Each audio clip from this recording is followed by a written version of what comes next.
The book of Micah, chapter 2. Woe to them that devise iniquity and work evil upon their beds. When the morning is light they practice it, because it is in the power of their hand. And they covet fields, and take them by violence, and houses, and take them away. So they oppress a man and his house, even a man and his heritage. Therefore thus saith the Lord, Behold, against this family do I devise an evil from which ye shall not remove your necks, neither shall ye go haughtily, for this time is evil. In that day shall one take up a parable against you, and lament with a doleful lamentation, and say, We be utterly spoiled. He hath changed the portion of my people. How hath he removed it from me? Turning away he hath divided our fields. Therefore thou shalt have none that shall cast a cord by lot in the congregation of the Lord. Prophesy ye not, say they to them that prophesy. They shall not prophesy to them, that they shall not take shame.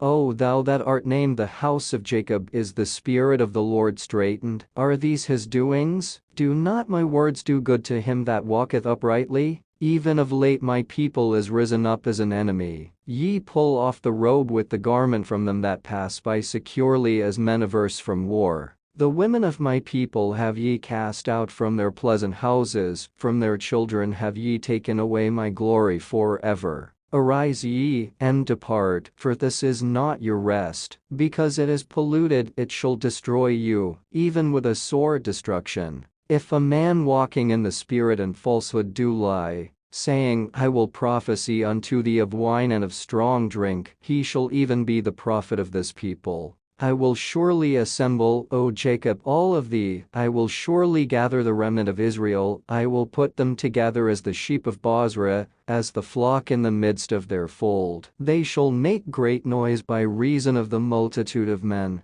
The breaker is come up before them. They have broken up, and have passed through the gate, and are gone out by it. And their king shall pass before them, and the Lord on the head of them.